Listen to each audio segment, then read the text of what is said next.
So today, I'm going to be talking to you about immigration and social justice. The United States has a long history of immigration. We are a nation of immigrants. Our country has also had a long history of immigration restriction, nativism, and racism. Our country has been anti-Irish, Chinese, Japanese, Eastern European, Jewish, Latinx, and now we see animosity towards Middle Eastern and African immigrants. Today, people leave their places of birth and migrate for the same reasons people have always have: to be safe, to meet their needs for food and shelter, and to better their lives. Violence, environmental change, and economic conditions are driving forces of migration. Acts of violence include armed conflicts, violence against women, violence related to sexual orientation and gender expression, ethnic cleansing, political persecution, and genocide. Environmental conditions that lead to migration include climate change, droughts, floods, radiation, and pollution. And economic factors are still the primary driving force behind immigration. These factors include the inability to meet needs for sufficient food and adequate shelter, and the desire to lead a better life. Documented and undocumented immigrants. And I want to just take a second here to mention language. Some people say for undocumented immigrants, illegals, and I just wanted to state that no human is illegal. So, lost my place. Documented and undocumented immigrants alike are often denied the civil rights protections of citizens, paid less than citizens, labor in unsafe and unhealthy conditions, and are forced to work and live without pay under the threat of violence. In the United States, increased border security has resulted in undocumented immigrants crossing in more dangerous and remote areas where basic human needs, such as drinking water, do not exist. Hundreds of people die every year trying to enter the United States. And this year, border crossings are way down, but the death toll is much higher than it's been in a long time. Increased enforcement of immigration laws and the growing number of for-profit detention centers have led to human rights violations with little accountability or transparency.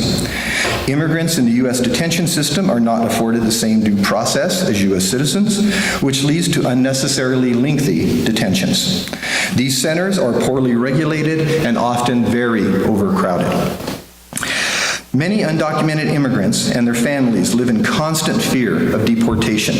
Adding to this is the talk of building a wall, transparent or not, and the threats to the Deferred Action for Childhood Arrivals, or DACA program. Many millions of families have been forced to live in the shadows under this fear. Parents have been separated from their children, families torn apart. The deportation policy feed the nation's prison industrial complex, criminalizing adults and even young children. This fear affects immigrants' use of educational opportunities and healthcare services, and their willingness to interact with local police. Deportation has destroyed dreams and broken families. The perceived threat of those who are different has led some individuals to meet immigrants with fear. You can see this with the recent immigration ban on certain Islamic countries. Fear has become a social and political force that incorrectly labels people as illegals, criminals, and terrorists. All people deserve to be treated fairly and to live a life free of unjust targeting and fear. The struggle for immigrant justice should not and cannot be separated from the broader struggle for racial justice. The injustice that immigrants face is part of a much larger challenge that threatens all of us. Immigration is a racial justice issue. For the past 20 years, the great majority of immigrants have been people of color. As the demographics of our nation shift, state legislatures have enacted a number of inhumane restrictions on immigrants' rights, making it nearly impossible for immigrants, mostly people of color, to gain a fair pathway for citizenship. It is also a moral issue. When people who are presumed to be from other countries are racially profiled, especially in states like Alabama, Georgia, and Arizona, which have passed laws that require police and other state officials to determine immigration status status if there is a reasonable suspicion about their citizenship. This amounts to racial profiling, and it tears families apart. The immigrant experience in the United States is shaped not just by the federal government and the immigration process, by an immigrant's experience with their local community and local government, including the police force. Today, throughout the country, aspiring citizens are vulnerable to the exploitations and abuse at the workplace while living in constant fear of police targeting and deportation. This shakes the very foundation of America's moral values. So what can we as UUs do to help with this social justice issue?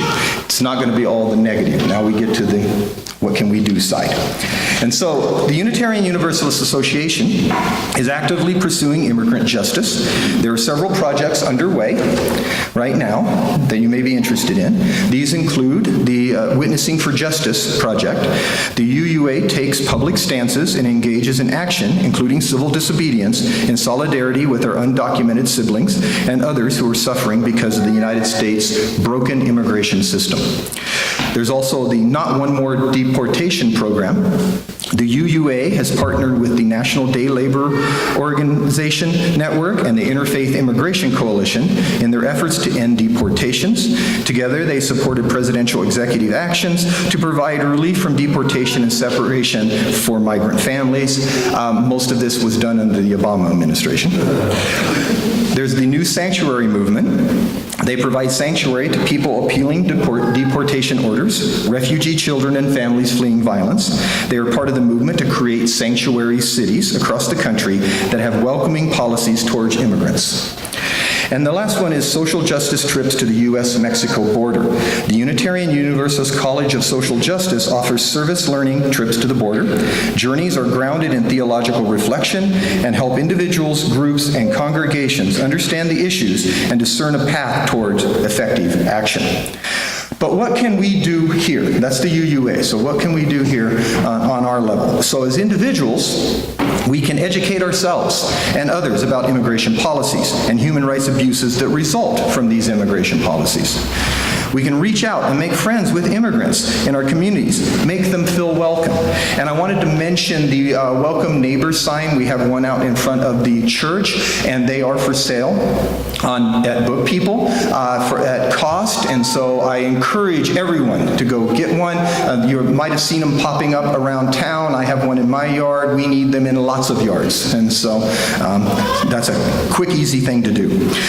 Go to rallies, marches, events, show support. Advocate for moral immigration policies. Call or write our politicians about immigration issues. Volunteer for local organizations providing aid and advocacy for immigrants.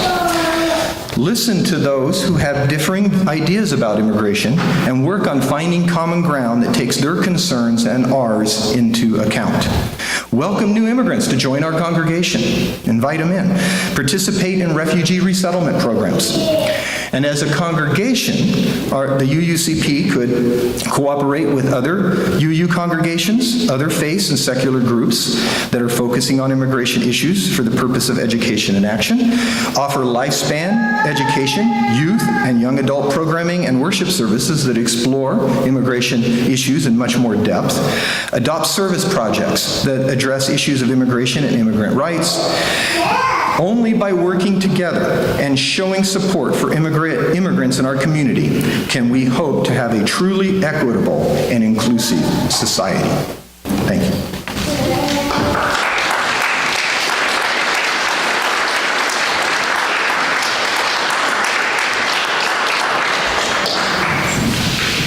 Thank you, Ken. That was really inspiring. So, where is the men's center? I hear this at least a dozen times a semester, sometimes from newly minted college students who are genuinely trying to get an idea of the resources available on their new campus. But more often than not, it's phrased as pseudo-outrage from belligerent, usually male, students in classes that I've been invited to guest lecture in. hard-learned experience around expectations for professionalism in the classroom and my desire to make an important and lasting impact on students has taught me to suppress the instinct to roll my eyes and yell, "Just look around! The whole world is a men's center." But instead, when I get this question, I take a calming breath, I arrange my features into what I hope is an understanding and empathetic expression, and say, there isn't one. But if there were, what kinds of services would you want a men's center to have? I have never had an answer to that question. Because the reason that women's centers exist is to address the very real and pervasive issues of gender inequality that still permeate our society. The issue of gender equity goes, of course, beyond the binary model that we typically use to structure our thinking around these issues. The bias, discrimination, oppression, violence that trans and genderqueer folk face is unfortunately beyond my level of professional expertise and the time constraints of this sermon to explore with you today. So for these reasons, I will be specifically talking about the way in which social justice interacts with the experiences of women. Most of you already know the dismal statistics. More than 50 years after the Equal Pay Act was passed, women are still paid on average about 20% less than men, with the same level of education doing the exact same job. And that's white women. Women of color fare much worse, with African American women making only 63 cents to the white man's dollar, and Latina women making just 54 cents. Less than 5% of Fortune 500 companies are led by women. There are currently 104 women in the US Congress, comprising just 19.4% of its 535 members. Women are still overwhelmingly the victims of street harassment, stalking, domestic violence, sexual assault, and rape, with 1 in 3 women in the world experiencing some form of power-based personal violence at some point in her life. That's over 1 billion women. And while we often pride ourselves on and celebrate the feminization of Unitarian Universalist ministry, there is still a large number of world religions in which leadership is systematically denied to women. So none of this is to say that men don't also face very real challenges. The oppressive structures created and maintained by the patriarchy do real and lasting damage to the men in our lives, too. Hegemonic masculinity, more popularly known as toxic masculinity, which Nathan spoke about last Sunday, causes untold psychological harm for many men and those who love them. Men are now attending college in significantly fewer numbers than women. Men's life expectancy is shorter than women's, and men are 3 to 4 times more likely to die by suicide than women. And according to the American Physiological Society, men are also less likely than women to ask for help when they need it.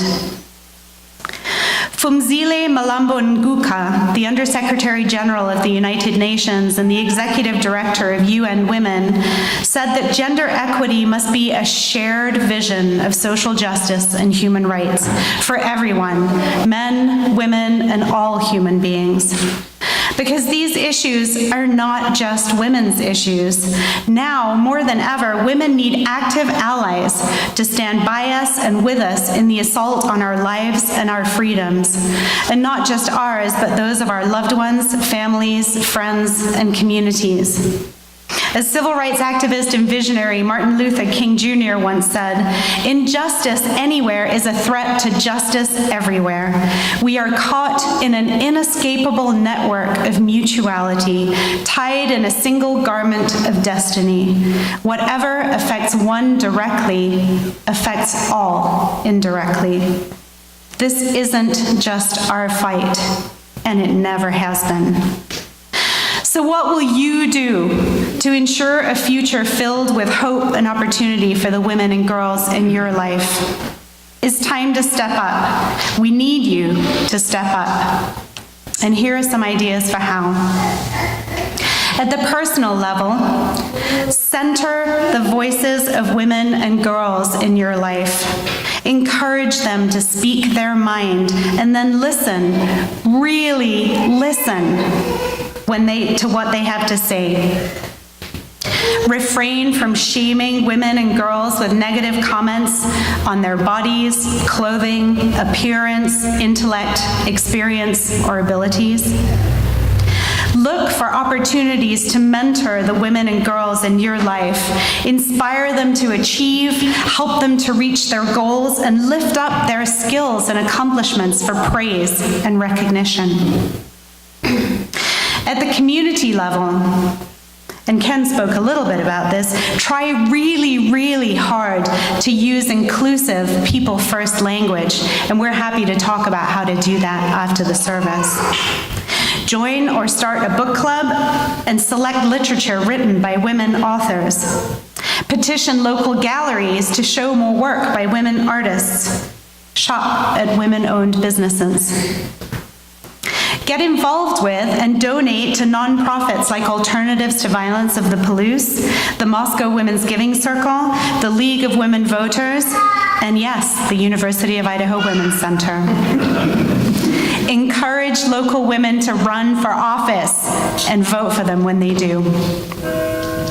And at the national level, give of your time, talent, and treasure to organizations that support and work for women, such as Planned Parenthood, the American Association of University Women, the National Organization of Women, the V-Day Foundation, and 1 Billion Rising, the United Nations Development Fund for Women, the YWCA, and on and on.